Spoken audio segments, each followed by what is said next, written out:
Cricketer KC. ಕಾರ್ಯಪ್ಪರ ವಿರುದ್ಧ ಈಗಾಗಲೇ ಓರ್ವ ಮಹಿಳೆ ಸಾಕಷ್ಟು ಆರೋಪಗಳನ್ನು ಮಾಡಿದ್ದಾರೆ. ಎಲ್ಲೋ ಒಂದು ಕಡೆ ಇದರಿಂದ ಪ್ರೀ ಪ್ಲ್ಯಾನ್ ಇದೆ ಅನ್ನೋಂಥ ಅನುಮಾನಗಳು ಕೂಡ ಸಾಕಷ್ಟು ಮೂಡುತ್ತೆ.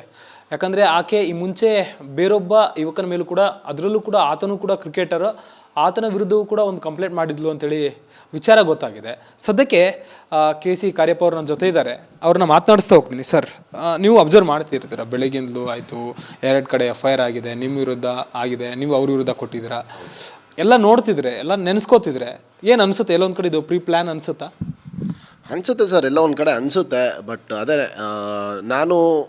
ನಾನೇ FIR ಕೊಟ್ಟಿದ್ದು. ಬಿಕಾಸ್ ಆ ಇನ್ಸಿಡೆಂಟ್ ಏನಾಯ್ತು ಅಂದರೆ, ಅವರು ನೈಫ್ ತಂದರು ಮನೆಗೆ, ಮತ್ತು ನಮ್ಮ ಅಪ್ಪ ಅಮ್ಮ ಇಬ್ಬರೇ ಇದ್ದಿದ್ದು. ನಮ್ಮಮ್ಮ ಕ್ಯಾಮ್ರಾದಲ್ಲಿ ನೋಡ್ತಾಯಿದ್ರು, ಸುಮ್ಮನೆ ಬೆಲ್ ಜೋರು ಹೊಡೆಯೋದು, ನೈಫ್ ತಂದಿರೋದ್ರಿಂದ ನನಗೆ ಸ್ವಲ್ಪ ಭಯ ಆಯಿತು, ಅಪ್ಪ ಅಮ್ಮನಿಗೂ ಭಯ ಆಯಿತು. ಅಮ್ಮ ಇಮಿಡಿಯೇಟಾಗಿ ನನಗೆ ಕಾಲ್ ಮಾಡಿ ಹೇಳಿದ್ರು. ನಾನು ಬರೋ ಅಷ್ಟರಲ್ಲಿ ಅವ್ರು ಇನ್ನೂ ಹೋಗ್ತಾನೆ ಇಲ್ಲ. ನಾನು ಆ್ಯಕ್ಚುಲಿ ರಿಕ್ವೆಸ್ಟ್ ಮಾಡಿಕೊಂಡೆ, ಪ್ಲೀಸ್ ಹಂಗೆಲ್ಲ ಮಾಡಬೇಡಿ, ನಮ್ಮ ಅಪ್ಪ ಅಮ್ಮನಿಗೆ ತೊಂದರೆ ಕೊಡಬೇಡಿ, ಇಬ್ಬರೇ ಇರೋದು, ವಯಸ್ಸಾಗಿದೆ, ಎಲ್ಲ ರಿಕ್ವೆಸ್ಟ್ ಮಾಡ್ಕೊಂಡ್ರು ಅವರು ಮನೆಯಿಂದ ಹೋಗೋಕ್ಕೆ ರೆಡಿ ಇರಲಿಲ್ಲ. ಸೊ ನಮ್ಮ ಕೈಲಿ ಆಗಲೇ ಇಲ್ಲ. ನಮ್ಮ ಅಮ್ಮ ಬೇರೆ ಅಳ್ತಾಯಿದ್ರು. ಸೊ ನಾನು ನಮ್ಮ ಅಪ್ಪ ಅಮ್ಮನಿಗಿಂತ ಯಾರೂ ದೊಡ್ಡವರಲ್ಲ, ಅವ್ರಿಗೆ ತೊಂದರೆ ಆಗ್ತಾ ಇರ್ಬೇಕಾದ್ರೆ ನಾನು ಇಮಿಡಿಯೇಟಾಗಿ ಅಮ್ಮಂಗೆ ಹೇಳಿದೆ. ಅವ್ರ ಅಮ್ಮ ಇಮಿಡಿಯೇಟಾಗಿ 112ಗೆ ಕಾಲ್ ಮಾಡಿ ಪೊಲೀಸವ್ರನ್ನ ಕರೆಸಿದ್ರು. ಪೊಲೀಸವ್ರು ಬಂದ ತಕ್ಷಣ ಅವರು ಚಾಕುನ ಬಚ್ಚಿಡೋಕ್ಕೆ ಟ್ರೈ ಮಾಡಿದ್ರು. ಮತ್ತು ಹೆಂಗೋ ಬಂದು ಪೊಲೀಸವ್ರಿಗೆ ಚಾಕುನೂ ಸಿಕ್ತು. ಅವರು ನಮ್ಮ ಎದುರುಗಡೆ ನೇಬರ್ಸ್ ಕೂಡ ಕಣ್ಣಾರೆ ನೋಡಿದ್ದಾರೆ, ಎಲ್ಲ ಏನಾಗಿದೆ, ಏನು ಮಾಡಿದ್ರು, ಎಷ್ಟೊತ್ತು ಕೂತ್ಕೊಂಡಿದ್ದಾರೆ, ಏನೇನು ಮಾಡ್ತಿದ್ರು, ಎಲ್ಲ ಕಣ್ಣಾರೆ ನೋಡಿದ್ದಾರೆ. ಅದಕ್ಕೆ ಪ್ರಕಾರ ಎವಿಡೆನ್ಸು ಕೊಟ್ಟಿದ್ದಾರೆ. ಸೊ ಹಿಂಗೆಲ್ಲ ಆಗಿರೋದ್ರಿಂದ ನಾನು FIR ಕೊಟ್ಟೆ. ಬಿಕಾಸ್ ನನಗೆ ನನ್ನ ಪೇರೆಂಟ್ಸ್ಗೆ ಸೇಫ್ಟಿ ಇಲ್ಲ, ಲೈಕ್ ಥ್ರೆಟನ್ ಮಾಡ್ತಾ ಇದ್ದಾರೆ, ಮತ್ತು ಬ್ಲ್ಯಾಕ್ ಮೇಲು ತುಂಬಾ ಬ್ಲ್ಯಾಕ್ ಮೇಲ್ ಮಾಡಿದ್ದಾರೆ. ನನ್ನ ಕರಿಯರ್ಗೆ ಒಂದು ಬ್ಲ್ಯಾಕ್ ಮಾರ್ಕ್ ತಂದಿರೋದು 100% ಅವರೇ ಕಾರಣ. ಸರ್, ಹಾಗಾದರೆ ಅಂದರೆ ಈಗ ನೀವು ಅವರು ನಿಮ್ಮ ಮನೆ ಹತ್ರ ಬಂದ ಮೇಲೆ ಬ್ಲ್ಯಾಕ್ ಮೇಲ್ ಮಾಡಿದ್ಮೇಲೆ ಫಸ್ಟ್ ನೀವು ಕಂಪ್ಲೇಂಟ್ ಕೊಡ್ತೀರಾ, ಅದಾದಮೇಲೆ ಅವರು ನಿಮ್ಮ ಮೇಲೆ ಕೊಡ್ತಾರೆ.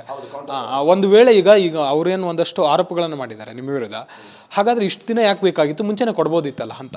ಅದೇ ಸರ್, ಅದು ನನಗೆ ಗೊತ್ತಿಲ್ಲ. ಅದು ಮುಂಚೆನೇ ಇವರು ಏನಂದರೆ, ಇವರು ಫಸ್ಟ್ ನಾನು ಡೇಟ್ ಮಾಡೋಕ್ಕೆ ರಿಲೇಷನ್ಶಿಪ್ಪಲ್ಲಿ ಬಂದ ಮೇಲೆ ಬರೀ ಒಂದು 20 ದಿವಸ ಚೆನ್ನಾಗಿದ್ರು ಅಷ್ಟೇ. 20 ದಿವಸ ಆದಮೇಲೆ ಬರೀ ಬ್ಲ್ಯಾಕ್ ಮೇಲ್, ಟಾರ್ಚರ್, ಬರೀ ಒಂದೇ ಒಂದು ಪಾಯಿಂಟ್ ಹೇಳ್ತಾಯಿದ್ರು.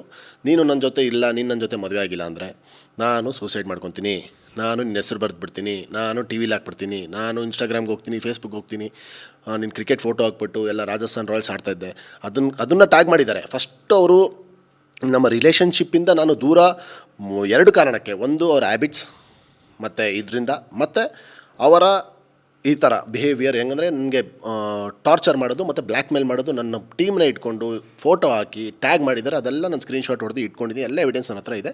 ಅದನ್ನು ನಾನು 100% ಅದು ಲೀಗಲಾಗಿ ನಾನು ಹೋಗ್ತೀನಿ.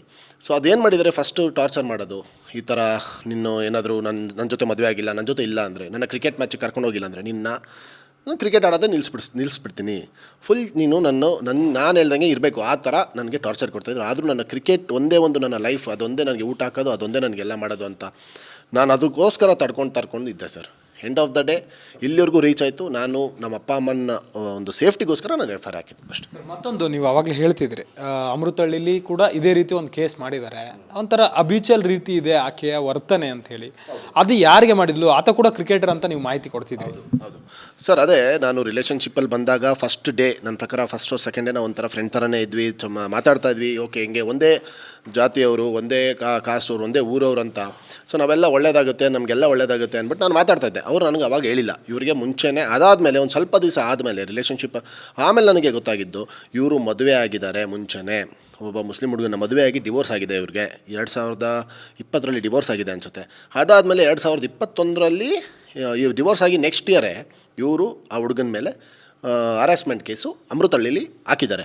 ಏನು ವಿಷಯಕ್ಕೆ ನನಗೆ ಗೊತ್ತಿಲ್ಲ. ಬಟ್ ಆ ಹುಡುಗನು ನನ್ನ ಜೊತೆ ಕ್ರಿಕೆಟ್ ಆಡ್ತಿದ್ದ, ಯಂಗ್ಸ್ಟರ್ ಅವನು ಜೂನಿಯರ್ ಇದ್ದ ನನಗೆ ಕಾಲೇಜಲ್ಲಿ, ಅಂದರೆ ಅವ್ರ ಕಾಲೇಜಲ್ಲೆಲ್ಲ ಆಡ್ತಾಯಿದ್ದ, ಚೆನ್ನಾಗಿದ್ದ. ಸೊ ಆ ಹುಡುಗನ ಮೇಲೂ ಇದೇ ಥರ ಇದು ಮಾಡಿದ್ದಾರೆ, ಹರಾಸ್ಮೆಂಟ್ ಕೇಸ್ ಮಾಡಿದ್ದಾರೆ, ರನ್ನಿಂಗಲ್ಲಿದೆ ಇವಾಗಲೂ ಅಮೃತಹಳ್ಳಿಲಿ. ಸೊ ಅದಾದಮೇಲೆ ನಾನು ಇವಾಗ ಇದಿಷ್ಟು ಕೆ.ಸಿ. ಕಾರ್ಯಪ್ಪ ಅವರ ಮಾತು. ಅಂದರೆ ಇದು ಎಲ್ಲೊಂದು ಕಡೆ ಪ್ರೀ ಪ್ಲ್ಯಾನ್ ಅನಿಸುತ್ತೆ. ನನ್ನ ಕೆರಿಯರನ್ನು ಬ್ಲ್ಯಾಕ್ ಮಾರ್ಕ್ ಮಾಡೋದಕ್ಕೆ ಈ ರೀತಿ ಪ್ಲಾನ್ ಮಾಡ್ಕೊಳ್ಳಲಾಗಿದೆ.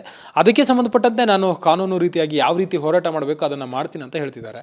ವಿಡಿಯೋ ಜರ್ನಲಿಸ್ಟ್ ದೀಪಕ್ ಜೊತೆ ಮಾದೇಶ್, ರಿಪಬ್ಲಿಕ್ ಕನ್ನಡ, ಬೆಂಗಳೂರು.